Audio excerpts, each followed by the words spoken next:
ये है पश्चिमी चंपारण की सीट नरकटियागंज, जहां पर फिलहाल तो बीजेपी का कब्जा है, लेकिन क्या समीकरण यहां फेवर करते रहे हैं बीजेपी को जिताने में या फिर कोई बड़ा उलटफेर हो सकता है? इसका इतिहास क्या है, रिकॉर्ड क्या कहते हैं, यहाँ की जनता का मिजाज कैसा रहा है, रंजन जी से जानते हैं। नरकटियागंज क्यों खास और यहाँ का इतिहास और रिकॉर्ड क्या रहा है? जब खास की बात आती है तो पहली बात तो ये कि ये मनोज वाजपेयी, फिल्म एक्टर मनोज वाजपेयी का शहर है नरकटियागंज।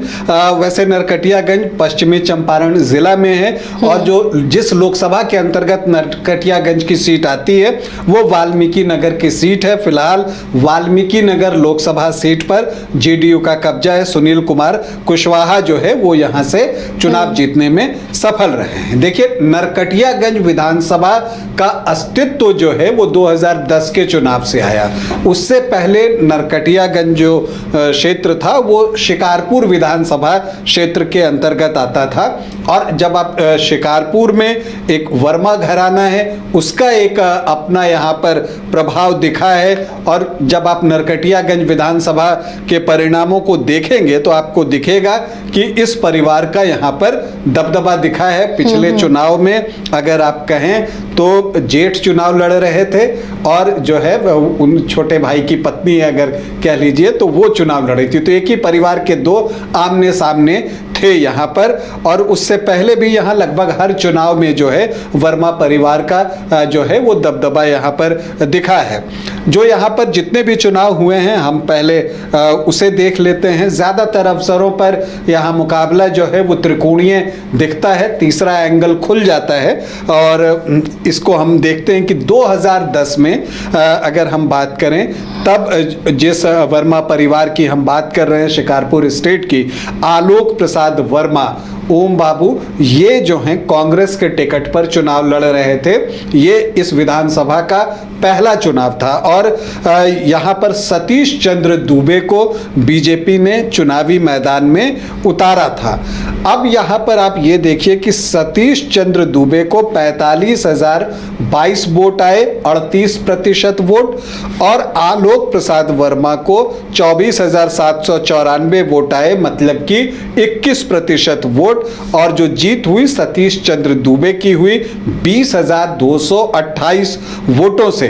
लेकिन दिलचस्प ये है कि आप ये देखिएगा कि यहां से फखरुद्दीन निर्दलीय चुनाव लड़ गए थे और उनको 22,381 वोट जो है वो आए। और इसके अलावा आरजेडी के टिकट पर मजहर आलम भी चुनावी मैदान में थे, वो भी 8,243 वोट लाने में कामयाब रहे। तो इन दोनों की वजह से जो है आलोक प्रसाद वर्मा को हार का मुंह देखना पड़ा। फिर 2014 में यहाँ उपचुनाव होता है। वहाँ पर रश्मि वर्मा को चुनावी मैदान में उतारा जाता है।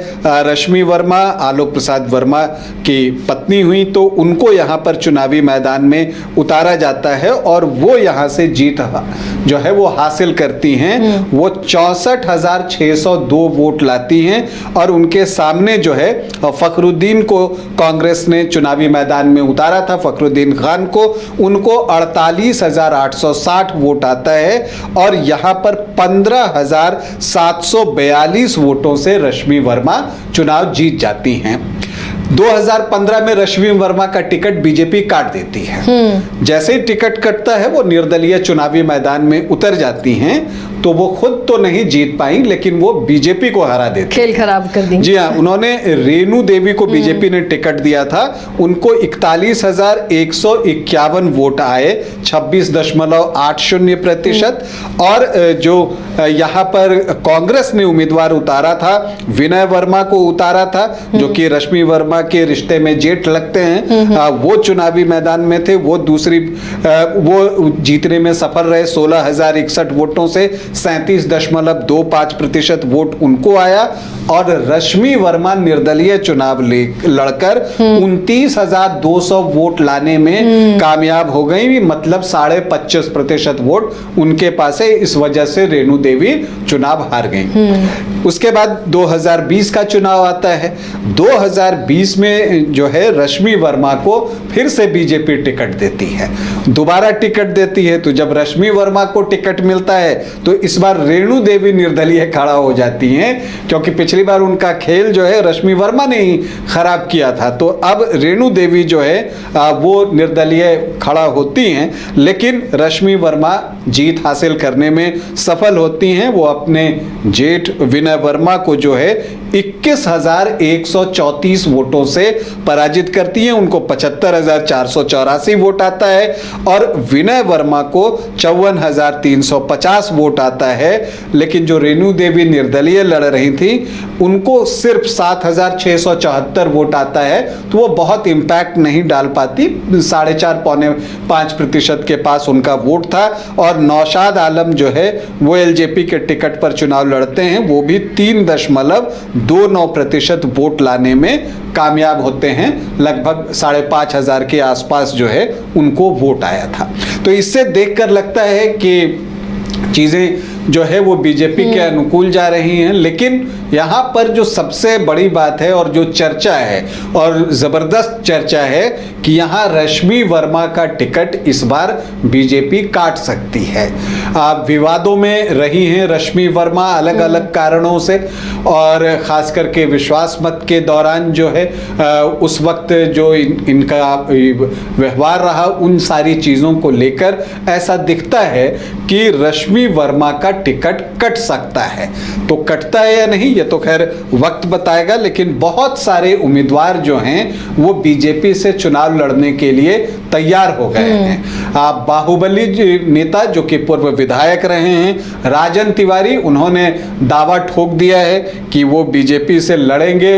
उन्होंने कहा कि कुछ भी हो जाए मैं बीजेपी से लड़ने वाला हूं। तो फिर रश्मि वर्मा किसी और पार्टी से निर्दलीय खड़ी हो जाती हैं तो फिर वही खेल होगा। वो देखना होगा कि फिर वो क्या करती हैं, क्योंकि रश्मि वर्मा अपने बेटे अंशुमन वर्मा के लिए प्रयास कर सकती हैं, ये भी देखना होगा। इसके अलावा एक रितेश पांडे हैं जो कि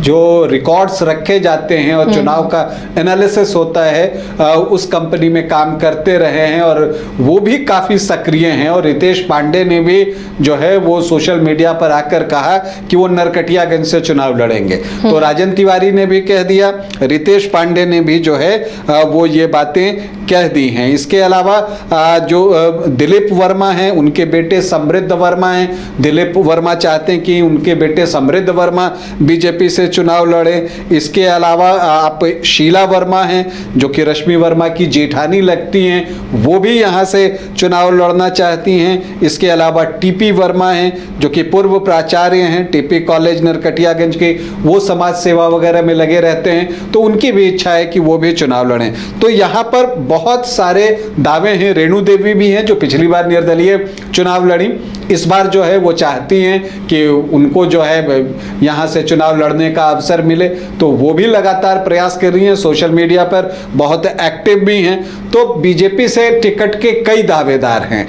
अब दूसरी तरफ ये देखना है कि जो कांग्रेस है वो क्या करती है। कांग्रेस के पास ये सीट पिछले बार थी, पिछली बार क्या इनफैक्ट जब से जो है यहाँ पर चुनाव हो रहा है कांग्रेस यहाँ से हर चुनाव लड़ी है। तो अब ऐसी परिस्थिति में देखना है कि इस बार महागठबंधन में ये सीट कांग्रेस के पास ही रहती है या फिर उसमें सिर्फ उनको 4 चुनाव में एक में सफलता मिली है 2015 में, या फिर आरजेडी ये सीट जो है मांगता है। ये देखना दिलचस्प होगा। और अगर कांग्रेस से टिकट जाता है तो फिर विनय वर्मा ही खड़े होते हैं या कोई और उम्मीदवार होता है, ये भी देखना होगा। अभी अगर हम इसको ये देखें कि यहाँ की जातीय समीकरण क्या हमें बता रहे हैं, तो अब उस पर भी एक नजर अगर हम लोग डाल लें तो देखिए यहाँ पर अगर हम बात करें तो जो एससी वोटर्स हैं, दलित वोटर्स, वो 15.15% हैं। जो एसटी वोटर्स हैं वो 1.52% हैं। लेकिन जो मुस्लिम वोटर्स हैं वो यहाँ पर मायने रखते हैं 30% हैं। ये तो बहुत ज्यादा है। और यही दिलचस्प है कि 30% मुस्लिम वोटर्स होने के बाद भी बीजेपी यहाँ अब तक जो 4 चुनाव हुए हैं उसमें 3 बार जीतने में सफल रही है। कांग्रेस को सिर्फ 1 बार सफलता मिली है और इसलिए आप देखेंगे कि कांग्रेस ने मुस्लिम प्रत्याशी भी यहाँ पर चुनावी मैदान में उतारा है। तो ये चीज जो है एक देखने की होगी कि इसके लिए क्या कुछ किया जाता है, क्योंकि फिर अगर आप देखें तो यादव वोटर्स भी यहाँ पर अच्छी संख्या में हैं, 10-11% के आसपास वो भी हैं। तो एक माई समीकरण परफेक्ट बनता है, समीकरण बनता है उधर के लिए और जीत जो है इधर हो रही है। और इसकी जो बड़ी वजह है फाइट जो ट्रायंगुलर होती है ना, तो वहां पर फायदा होता है। क्योंकि देखिए जब 2010 में कांग्रेस आ रही तो वहां फखरुद्दीन निर्दलीय खड़े थे, वो 22,381 वोट लेकर चले गए, जितने की जीत थी उससे ज्यादा वोट उनको आ गया। तो अगली बार तो खुद फखरुद्दीन ही लड़े थे, पिछले चुनाव में भी नौशाद आलम यहां से एलजेपी के टिकट पर चुनाव लड़ रहे थे और इस बार भी नौशाद आलम प्रयासरत हैं कि वो उनको कहीं से टिकट मिल जाए, नहीं कुछ तो जनसुराज भी है। तो आपको देखना होगा कि इन दो गठबंधन से जिनको टिकट नहीं मिलता है उनके लिए एक ऑप्शन और खुला हुआ है इस बार। तो देखना है कि क्या नौशाद आलम उधर की ओर जाते हैं, ये भी एक देखना होगा, और फिर अगर उधर से जाते हैं तो फिर कितना डैमेज करते हैं। तो ये चीजें जो है दिलचस्प हैं यहाँ पर। और इसके अलावा कोयरी कुर्मी 12-13% हैं, वैश्य वर्ग से भी जो 11-11.5% उनका भी वोट प्रतिशत है, भूमिहार 4-4.5% के आसपास होंगे, ब्राह्मण 6-6.5% के आसपास। इसके अलावा कायस्थ भी हैं और थोड़े बहुत मल्लाह भी हैं। तो इन दोनों की भी संख्या यहाँ पर है नरकटियागंज में। तो जातीय समीकरण इस तरह से हैं। लेकिन एक बात है कि अगर यहां से आरजेडी चुनाव लड़े, मुझे ऐसा लगता है तब वो माई समीकरण का बेटर यूज कर सकता है। क्योंकि अगर आप कांग्रेस को देखें तो कांग्रेस तो लड़ ही रहा है, लेकिन 2015 को आप छोड़ दें तो कांग्रेस को वोट कितना आ रहा है। विनय वर्मा को पिछली बार 33% ही वोट आया था। माई इक्वेशन को अगर आप जोड़ें तो इन दोनों को जोड़ने से ज्यादा वोट हो जाता। इसका मतलब पूरा ट्रांसफर नहीं हो पा रहा है वोट। तो अगर यहां से आरजेडी चुनाव लड़ जाए तो हो सकता है कि पूरा वोट ट्रांसफर हो, तो वैसे परिस्थिति में यहां पर महागठबंधन की स्थिति मजबूत हो सकती है। लेकिन देखना है कि चीजें आगे किस तरह से बढ़ती हैं। चूंकि इधर बीजेपी से भी अब तगड़े तगड़े दावेदार आ रहे हैं, वो भी दावा ठोक रहे हैं क्या राजन तिवारी चुनाव लड़ेंगे जैसा उन्होंने कहा, और अगर उनको बीजेपी टिकट नहीं देती है तो फिर जब राजन तिवारी ने कहा है कि नरकटियागंज से लड़ेंगे तो क्या पता वो भी लड़ जाएं, तो वो किसको नुकसान पहुंचाएंगे अगर टिकट नहीं मिलता है। फिलहाल तो वो दावा कर रहे हैं कि उनकी बातचीत हो गई है, लेकिन रितेश पांडे भी उसी कॉन्फिडेंस के साथ कह रहे हैं कि वो चुनाव लड़ेंगे। बाकी वर्मा परिवार से तो लोग लगे ही हुए हैं, रेणु देवी लगी हुई हैं। तो यहाँ पर अभी बहुत सारा सस्पेंस जो है वो बना हुआ है। लेकिन जब एक बार प्रत्याशी घोषित हो जाएंगे, क्योंकि देखिए कई बार होता है कि जहां पर मुस्लिम वोटर्स ज्यादा होते हैं, खास करके जैसे 25% से ज्यादा यहाँ पर 30% हैं, तो काउंटर पोलराइजेशन भी हो जाता है कि अगर वो एक तरफ जा रहा है तो फिर जो जातियों का बैरियर होता है वो टूटता है और फिर वो दूसरी तरफ चले जाते हैं। तो इसका बीजेपी को फायदा मिलता है, इससे इनकार नहीं किया जा सकता।